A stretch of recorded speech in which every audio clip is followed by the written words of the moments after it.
Welcome to the Six Hats podcast, where I, Dr. Shami, a lifestyle and nutritional medicine family doctor, will talk about how women strive to find balance each day by juggling their six roles, being a woman, mother, daughter, partner, business owner, and professional. Hello and welcome back to the Six Hats podcast. I'm really excited to have Rachael Cook join us today. Now, she is a highly experienced, multi-award-winning CEO and keynote speaker on a mission to inspire Australians to prioritize social connection as a vital health requirement. And that's what we're going to talk about today. Now, she is passionate about harnessing the power of digital technology to revolutionize the aged care sector and reduce social isolation and loneliness for Australians. So she's the CEO of Inclusee. Welcome, Rachael. Thank you so much. And thank you for having me. I love to be here and I love the opportunity to talk about this incredible subject. So thank you. Amazing. So Rachael, many of us who are listening may not know what Inclusee is. So I'd love for you to start there. Yeah, absolutely. Inclusee is very simply an organisation that's here to make a difference, to make a change. And we have one very succinct mission, and that is to reduce social isolation and loneliness for Australians. And how we do that is through digital technology. So we're talking exactly the way that you and I are talking at the moment. Is you're in another state, you're in Melbourne, I'm currently in Brisbane, and we connect people just like that all over the place, and so that they reduce that social isolation and loneliness. So there's a lot of people out there that might not be able to connect face to face for a variety of different reasons. And this is a way that we can bring them into our virtual community and they can find old passions, reconnect new friendships, and rediscover themselves as well. So we're very proud to do that. It's a very important job. In fact, I don't think there's more of an important job than finding a friend for somebody. Amazing. And it's for anyone aged over 65, is that right? We predominantly work with older Australians, and that is based currently on our funding. And look, Inclusee is wanting to grow, and social isolation impacts all ages. So we're really wanting to get into that space. We'll start branching out very shortly, so watch this space. But predominantly at the moment, we look after older Australians, and that's based on our funding. So anyone that's over 65 and above, or 50 and above if they identify as First Nations. But we're also working with a range of different relationships and partners. We're working with carers groups at the moment who are very isolated demographic themselves because they're caring for others, and they often lose that identity and they often can't connect with people as well. But we've got some people that are coming in that are a little bit younger in that space as well. So we're starting to branch out our demographic because there's so many people that could benefit from this incredible service. Amazing, Rachael. But I want to go back to you and I want to know how you became so passionate about social connection. Yeah, so I haven't always been in this space. I actually came into the organisation in 2019 as CEO and I have never looked back. I absolutely love it. And I know we were talking just earlier that I seriously mean it. I have the best job in the world. And that is because of the impact that we make here. Like, we legitimately change lives. You know, there's not a day that goes by that I don't hear the incredible impact that it has on people, that they talk about, you know, they wouldn't be here if it wasn't for our service. And when I talk about here, we're talking about people actually being alive, being in existence. And that's incredible to think. That also shows how powerful this social connection space is. But when I got into it, I suppose one of my driving forces was a personal connection. So when I looked at the role, I actually really thought about my father in this space. And he was somebody who doesn't have a lot of family. I was pretty much his own family, doesn't have a lot of friend group, and was quite isolated and lonely himself, although he didn't want to admit it. And I think that that's a big thing in this space. There's absolutely a stigma around it. And what a difference that a program like this could have made for him. Unfortunately, I lost my dad back in 2021. But he was a driving force that I went, this is someone that could benefit from a program like this, but they don't know that this exists, or how do I get involved with this, or where do I start? Or maybe they're fearsome of what that might look like, because, you know, some of these new changes can be scary. Absolutely. I love that you share that story. And I think so many listeners can relate to that. We've got elderly parents, how life has changed. And, you know, in today's world, many people have migrated, and you don't have to migrate overseas. You can just move from one suburb to another and it's already an hour difference. And how often people see their parents or extended family is so reduced in these days. So you can get isolated very quickly. On that note, let's talk about social isolation in Australia. Is it a problem? Yeah, it is a problem. And it's not just in Australia, it's a problem everywhere. And in fact, it's actually continuing to grow in that space. We're so fortunate now that the World Health Organization is now shining a bit of a spotlight on this because they are identifying that this is a continued issue. It's a growing issue as well, and I think it's going to continue to grow as an issue. Particularly, I'm seeing it in our younger demographic. There's a lot of research that's now coming out, especially with, social media, which is an interesting topic around that because it's often misperceived as a connection method, which in fact, actually, it's probably having the opposite result on that and disconnecting people more than ever because they're not having that real connection. They're not having those real conversations. Their communication's actually being impacted because of the way that we now communicate through social media. So it's interesting to watch that. And I think that social isolation and loneliness, which are two different things, you can be both also, is that I think that's going to continue to grow. And we're going to see a lot more of our younger generation as they continue to age to have more issues with that unless we band together and we start doing something about this.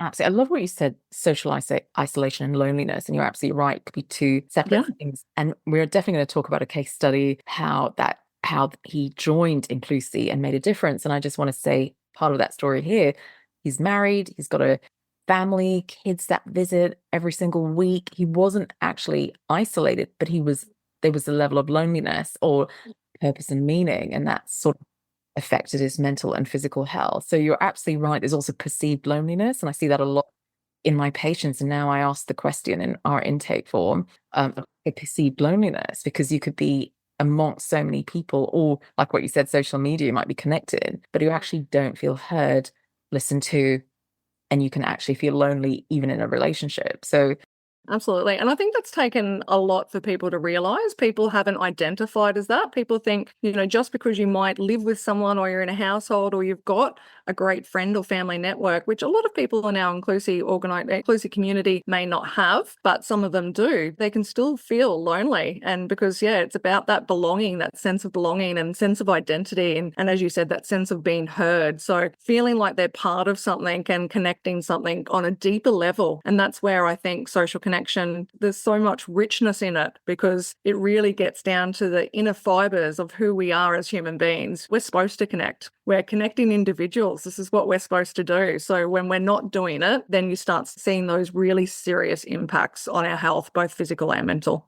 Yeah. Moving on to that, funnily enough, what is the impact on physical and mental health? Do you have any? Yeah, so look, mental, like a lot of people, when you think about loneliness, social isolation, everybody tends to go straight to obviously the mental health components. There is a lot of research around that. There's increased cases of depression, anxiety, there's increased cases. There's actually been research that links to increased cases around Alzheimer's and dementia because of loneliness and the impact that it can have. But it actually then flips onto the physical side. So the mental health, obviously, and your physical health are very, very much connected, as you would know, and that impact flows through. So not having somebody connected and socially isolated, there's research to say that you could be shaving off years of your life. So we've all heard, probably a lot of people have heard the whole, not having a friend to connect with, it's like smoking 15 cigarettes a day. I actually think it's worse than that. I think that statistic's actually aged and we need to probably come up with some better data around that, which I'm sure it's coming out there. But I actually think it has a bigger impact than that. And then it has a great impact across people who are facing loneliness, might not be looking after their health in certain ways, like they reduce their appetite, they're not eating, they're not looking after their health, they might not be eating the right types of food. They start doing things like increasing alcohol and those sorts of things as well, which is obviously chronically bad for our health. So it really has a wide-reaching ripple effect across all elements of our health. And I actually think people don't realize how deep it goes.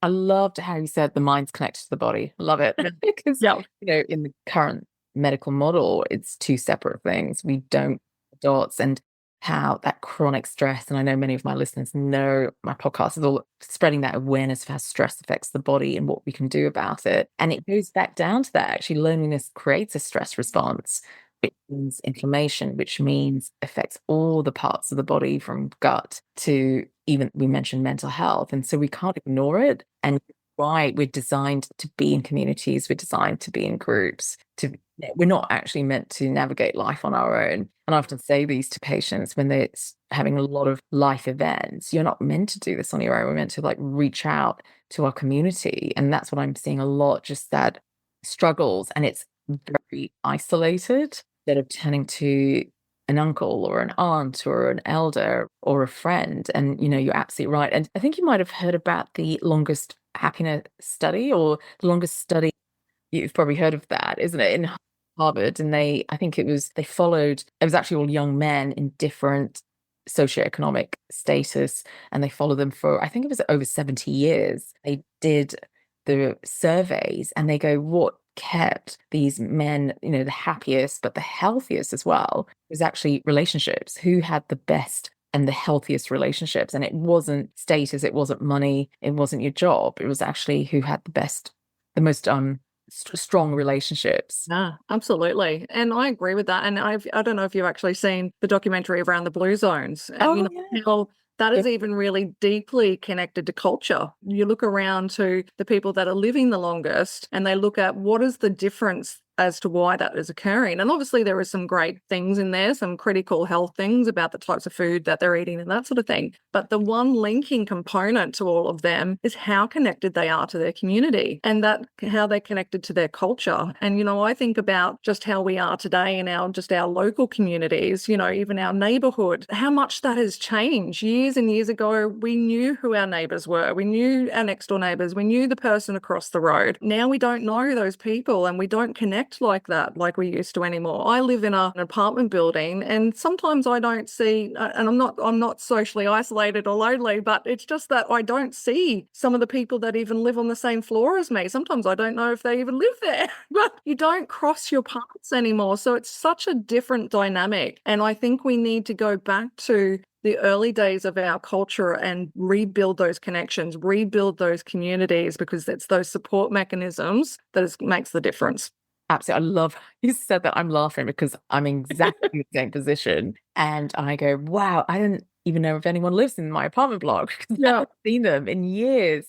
Yeah. So true. So true. And on that note, I feel we're all craving connection. Mm. That's what I've observed. And just a little example, like there's a coffee shop opposite our clinic, and now it's all a ritual just go and say hi to the owner of the cafe. And he is a brilliant connector and he just connects all the people in the neighborhood. And I go, this is what Yeah. we're craving. We might Yeah. not even want a coffee, but we just go there and have a chat. And that's lacking for sure. Yeah, I agree. And I talk to people all the time to say that to be aware of those signs. And one of the things that we often see, it's something that I see quite regularly, and people might not realize what's going on. I often see people in checkout lines at the supermarket. You'll see that they purposely sort of take that extra time so they can have that conversation with Oh, the that's person that's true. scanning their groceries. The other thing we see a lot, and we're working with a lot of different partners around the pharmacy side, so the social prescribing component, and you would be seeing it with your own clients as well. Pharmacists and doctors are starting to see an increase in people returning, maybe not for actual things that they need, because that person that they have that appointment with, or the person that they go and see their shopping with, or their pharmacist, that might be the only person that they get to speak to in that day or week, maybe. So people are looking and trying to create that in a way that